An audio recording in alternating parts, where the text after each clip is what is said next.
राधे राधे मित्रों, मेरा नाम सुभाष शास्त्री है। आज हम सब लोग जानेंगे कि देवताओं के राजा किसे बनाया, गुरु किसको बनाया गया एवं देवयानी और शर्मिष्ठा के बारे में। तो मित्रों, अमरावती जिसको हम स्वर्गलोक भी बोलते हैं, सब देवताओं ने मिलके इंद्र को राजा बनाया। उसका नाम उसके बाद में इंद्रपुरी भी पड़ा। अब देवताओं ने देव राजा तो बना लिया, लेकिन उसके बाद में प्रश्न यह आया कि गुरु किसे बनाया जाए देवताओं का, क्योंकि जब तक किसी व्यक्ति के पास गुरु नहीं होता है तब तक वह अपना जीवन या अपना शासन सही तरीके से निर्वाह नहीं कर पाता है। इसलिए उनके पास ये था कि हम गुरु किसे बनाएं। तो गुरु के लिए दो विकल्प थे, एक तो बृहस्पति और दूसरे शुक्राचार्य। शुक्राचार्य विद्या में अत्यधिक निपुण थे, बृहस्पति की वजह, लेकिन उनमें एक कमी थी। और वह कमी क्या थी मित्रों? वह अधिक मास में शूरापान किया करते थे। इसी कारण से देवताओं ने उन्हें अपना गुरु बनाने से इनकार किया और बृहस्पति को अपना गुरु बनाया। तो जो बृहस्पति है वो देव गुरु बन गए। शुक्राचार्य को बहुत ही बुरा लगा कि मेरे पास बहुत सी सिद्धियां हैं जो बृहस्पति से भी ज़्यादा है, फिर भी मेरे को देवताओं ने गुरु नहीं बनाया। बहुत ही क्रोधित हुए। उसके बाद में वह जंगल में चले गए और उन्होंने कठोर तपस्या की। कठोर तपस्या के पश्चात उन्होंने एक विद्या और सीखी जो आज किसी के पास भी नहीं है। उस विद्या का नाम है मृत संजीवनी विद्या। उन्होंने मृत संजीवनी विद्या सीखकर उनके मन में विचार आया कि देवताओं ने मेरा अपमान किया है और मैं उस अपमान का बदला किस प्रकार से लूं। तो उन्होंने एक नए ही समाज का उत्थान किया, एक नई जाति बनाई और वह जाति है असुर जाति।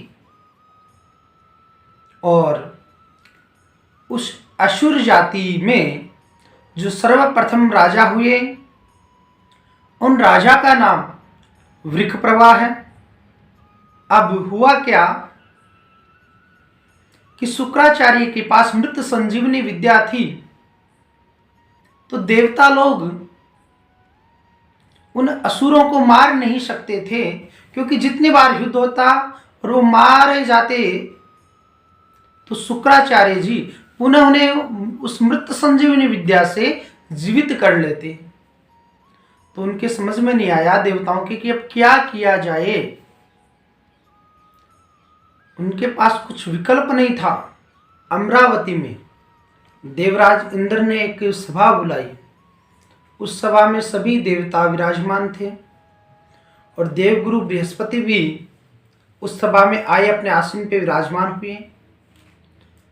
तो इंद्र ने सब देवताओं के साथ मिलके क्रोधवश में बृहस्पति का अपमान किया। वह अपमान क्यों किया? इंद्र ने कहा कि इससे अच्छा तो ये था कि हम बृहस्पति की बजाय शुक्राचार्य को ही अपना गुरु मान लेते, क्योंकि उनके पास मृत संजीवनी विद्या है। और यह बात बृहस्पति को बहुत ही बुरी लगी कि उनकी सभा के बीच में सबके सामने उनका अपमान हुआ और वह उस अपमान को सहन नहीं कर सके और वह अपने घर में अपनी पत्नी के पास आए और पत्नी को सारा दृष्टांत बताया। तो पत्नी ने उन्हें कहा कि आप तपस्या करके यह मृत संजीवनी विद्या हासिल करो, या फिर दूसरा विकल्प है कि आप अपने पुत्र कच्छ को यह जंगल में भेज के तपस्या करने के लिए कहो, जिससे यह कच्छ मृत संजीवनी विद्या को प्राप्त कर सके। क्योंकि बृहस्पति के जो शत्रु थे वो शुक्राचार्य थे। शुक्राचार्य की वजह से ही उन्हें अपमान सहन करना पड़ा। और प्रतिष्ठित व्यक्ति का अगर धन चला जाए तो कुछ नहीं जाता साथियों, लेकिन अगर उसका अपमान हो जाता है तो सब कुछ चला जाता है। बृहस्पति जी बहुत परेशान थे। उन्होंने अपने पुत्र को कहा कि हे पुत्र, जो कार्य मैं नहीं कर सका वह कार्य आपको करना है। आपको मृत संजीवनी विद्या सीखनी है तपस्या करके। तो बृहस्पति जी के पुत्र जंगल में आए और उन्होंने घोर तपस्या की, लेकिन फिर भी वह मृत संजीवनी विद्या को नहीं प्राप्त कर सके। वह पुनः अपने माता पिता के पास आए और उन्होंने बोला कि मैंने घोर तपस्या की, लेकिन मैं किसी भी प्रकार से मृत संजीवनी विद्या को हासिल नहीं कर सका। तो अब उनके पास विकल्प केवल मात्र एक विकल्प था, और वह विकल्प था बृहस्पति के जो शत्रु है शुक्राचार्य, उनके पास किस प्रकार से एन केन प्रकारेण अपने पुत्र कच्छ को भेजकर उस मृत संजीवनी विद्या को कैसे ग्रहण किया जा सके। उन्होंने एक युक्ति बनाई। बृहस्पति के पुत्र बहुत ही छोटे थे, उन्हें शुक्राचार्य के आश्रम में भेजा गया। और जब शुक्राचार्य को ये पता चला कि बाहर मेरे शत्रु का बेटा है, वह यह मृत संजीवनी विद्या प्राप्त करने के लिए आया हुआ है, और चूंकि वह एक मित्र और शत्रु का बेटा है, मित्र बृहस्पति के शुक्राचार्य जी मित्र भी थे और बाद में शत्रुता हुई, तो उन्होंने उसे अपना शिष्य बनाना अस्वीकार कर दिया कि मैं इसको किसी भी प्रकार से अपना शिष्य नहीं बना सकता, क्योंकि अगर मैं मेरे शत्रु के पुत्र को अगर यह शिक्षा दे दूंगा तो फिर मैंने जो इतनी तपस्या की है और एक दूसरी जाति का निर्माण किया है, उनके प्रति मेरा विश्वासघात होगा, और ये मैं विश्वासघात कदापि नहीं कर सकता। लेकिन होनी को कुछ और ही मंजूर था। शुक्राचार्य की पुत्री, जिसका नाम देवयानी था, देवयानी ने देखा कि आश्रम के बाहर बहुत ही सुंदर लड़का बाहर बैठा है। तो उन्होंने उससे जाके बात की। तो उसने बोला कि मैं आपके पिताजी का शिष्य बनना चाहता हूं। तो उन्होंने अपने पिताजी को जाके कहा कि पिताजी, बाहर एक लड़का आया है जिसका नाम कच्छ है और वो आपका शिष्य बनना चाहता, आप उसे अपना शिष्य बनाइए।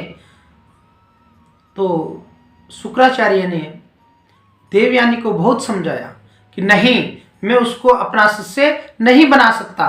क्यों नहीं बना सकता? क्योंकि वह मेरे परम शत्रु का ही पुत्र है। अगर मैंने उसको ये विद्या दे दी तो मैं मेरे साथ विश्वासघात करूंगा, मेरी असुर जाति के साथ विश्वासघात करूंगा, और मैं ये कभी भी नहीं कर सकता हूं।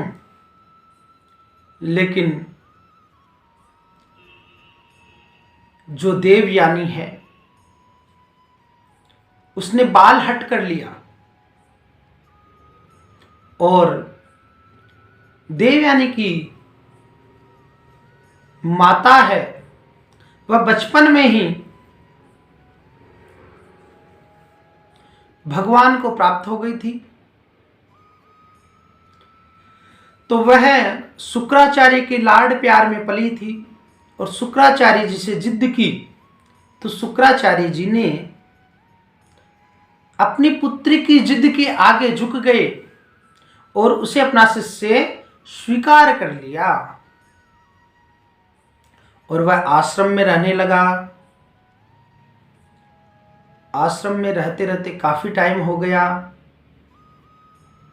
और जब बहुत सी विद्याएं और भी सीखी, लेकिन जो विद्या वह सीखने आया था उसे अभी तक वह विद्या प्राप्त नहीं हुई।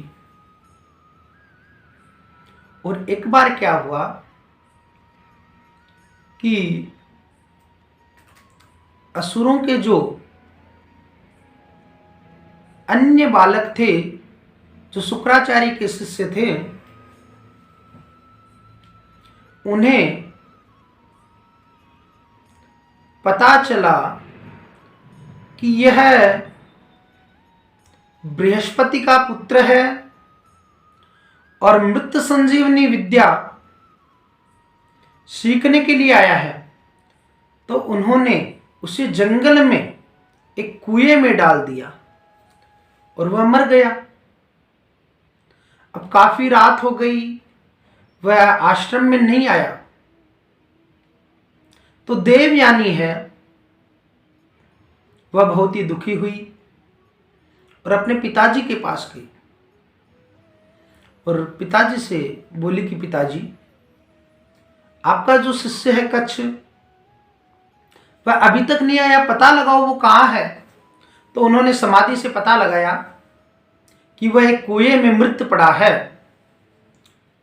तो शुक्राचार्य जी वहां गए और मृत संजीवनी विद्या से उसे पुनः जीवित किया और वापस लेके आ गए। तो जो दैत्य शिष्य थे उन्होंने सोचा कि इससे तो कुछ नहीं हो पाएगा, इसको तो ये पुनः जीवित करवा देगी देवयानी। तो उन्होंने एक दूसरी तरकीब सोची। उन्होंने उसे मार के और सुरा में मिला के उसकी सुरा बना के, मदिरा बना के, और अधिक मास में उनके जो गुरु शुक्राचार्य जी वो जंगल में थे, तो उनके पास सुरा लेके आए कि गुरुजी, आपके लिए हमने बहुत ही अच्छी सुरा बनाई है, आप उसका पान कीजिए। तो शुक्राचार्य ने उस सुरा का पान किया, उसका तो पान कर लिया, लेकिन जो बृहस्पति का पुत्र कच्छ है वह पुनः मारा गया। अब देवयानी पुनः बहुत ही दुखी हुई। उसको पता नहीं कि कच्छ कहाँ है, वह जंगल जंगल में भटकती भटकती ढूंढती रही, नहीं मिला। तो पुनः आप अपने पिताजी के पास आई और पिताजी के पास रुदन करने लगी, रोने लगी और उनकी गोदी में सो गई रोती रोती, और बोले कि पिताजी मैंने हर जगह ढूंढ लिया लेकिन वो कहीं नहीं मिला, आप पता लगाइए वो कहाँ है। तो पिताजी ने ध्यान लगाया।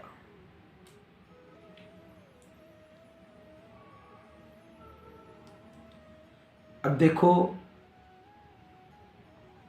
यहीं पे क्या होता है, अस्तिनापुर, अस्तिनापुर जिसको हम चंद्रवंश सोमवंश बोलते हैं, उनके राजा पुरु और उनके पुरु के पुत्र नहुस, एक समय इंद्र है वह एक ब्रह्मवृतासुर की हत्या कर देता है और उसे ब्रह्म हत्या का पाप लग जाता है। उस पाप से उसके मन में भी बहुत ग्लानि होती है और वह इंद्र पद से च्युत हो जाता है, घोर जंगल में तपस्या करने चला जाता है। और उस इंद्र की ब्रह्म हत्या का पाप है वह 4 भागों में विभाजित हुआ, वो हम आपको अगली वीडियो में बताएंगे। तो इंद्र है वो इंद्र पद से हट जाता है, जंगल में घोर तपस्या करने चले जाते हैं।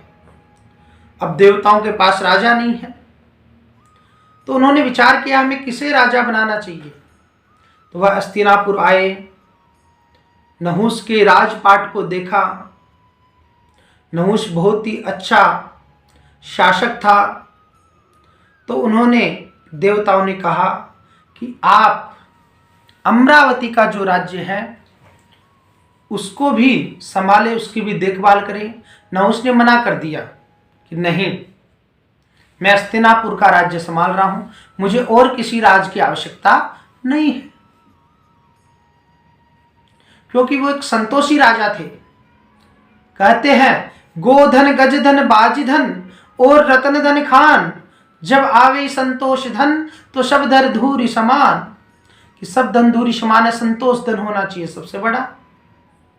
लेकिन विडंबना है कि आज व्यक्ति संतोष नहीं कर पाता है, लोभ में व्यक्ति जी रहा है और लोभ में एक न एक दिन पतन होना है।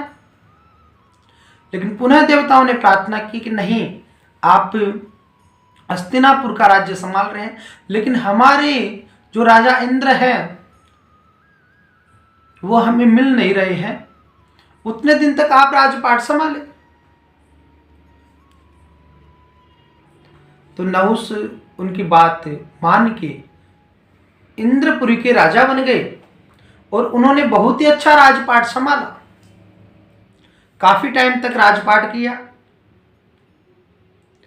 अब और देवताओं ने मिलकर इंद्र की खोज करना शुरू की। जब उन्हें इंद्र मिले तो इंद्र को वापस लेके आए, लेकिन अब यह हो गया कि कई देवता तो बोल रहे कि हम नहुस को ही राजा मानेंगे क्योंकि उन्होंने बहुत अच्छा शासन किया है। कई देवताओं ने मन में विचार किया कि इंद्र हमारे पहले भी राजा थे और हमें उन्हें ही राज सिंहासन पर पुनः स्थापित करना चाहिए।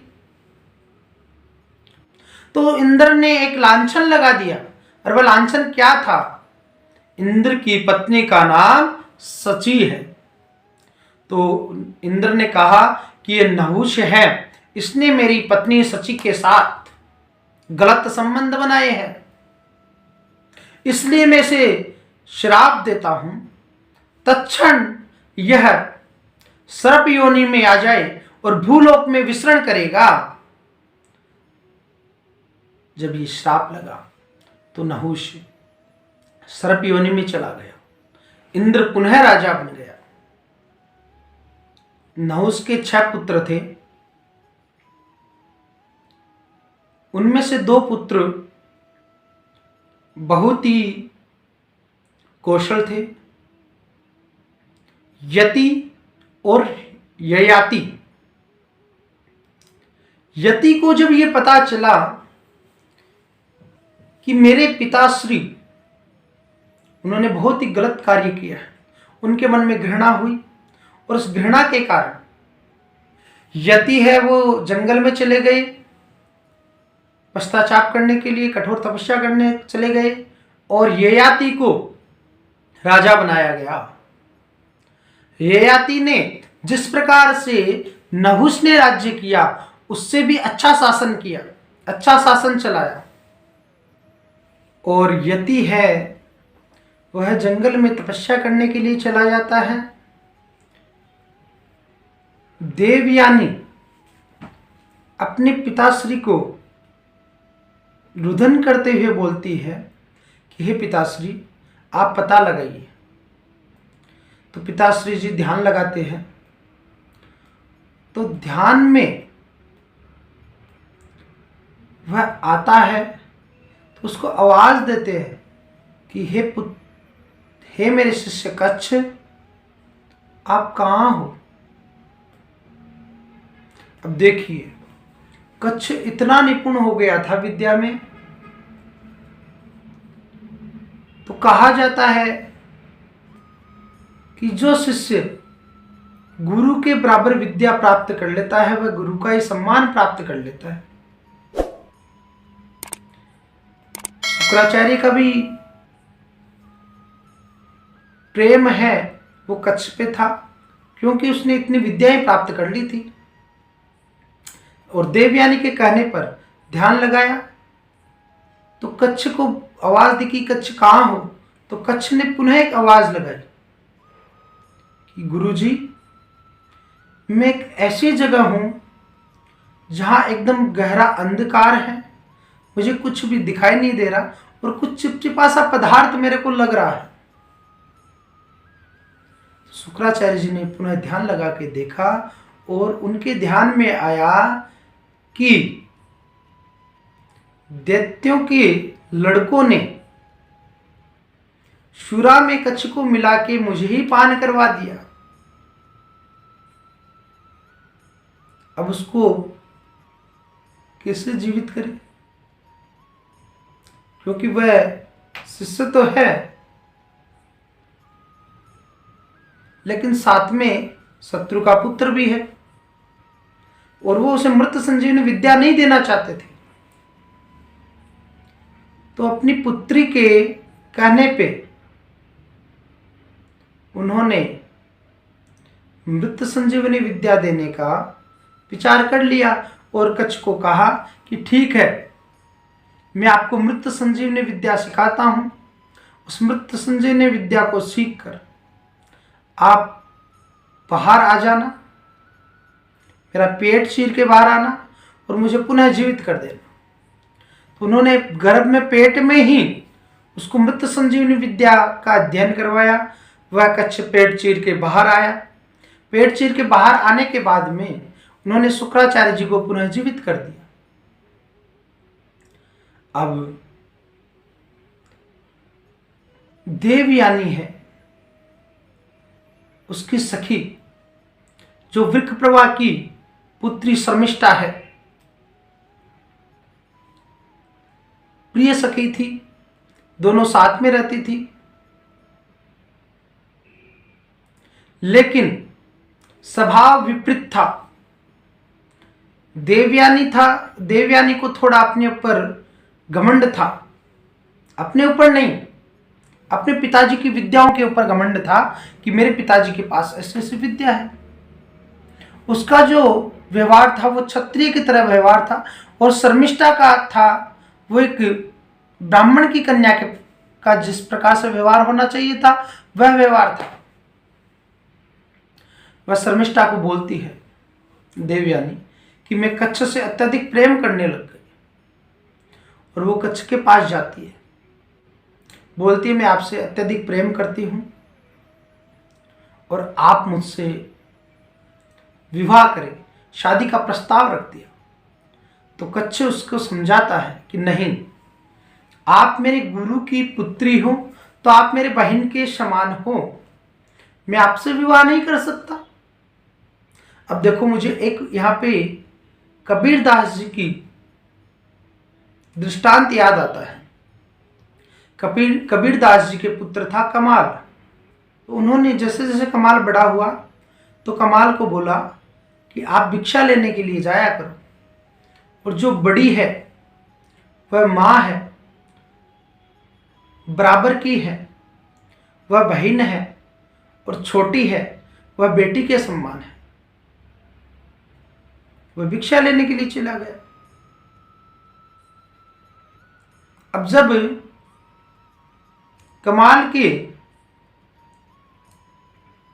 शादी का समय आया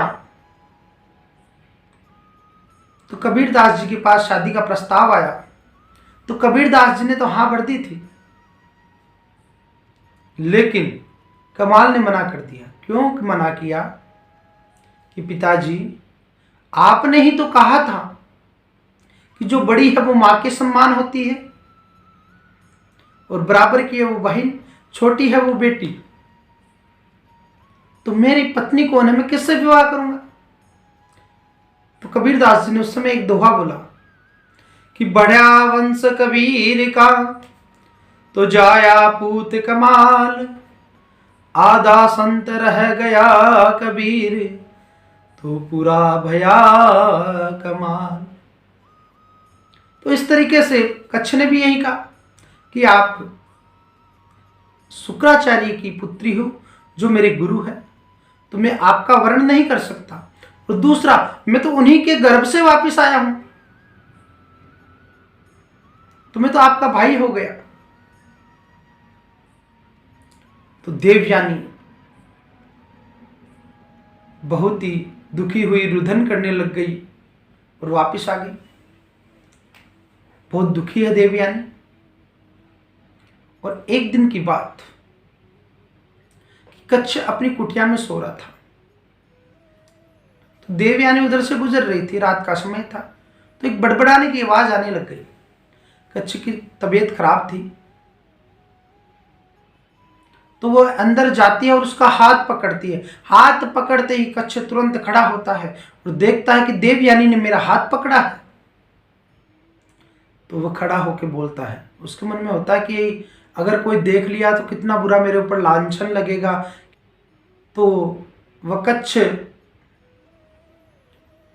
उसको बहुत बुरा कहता है और अंत में श्राप देता है कि जा, तुझे आज के बाद में कोई द्विज, कोई ब्राह्मण तेरा वरण नहीं करेगा।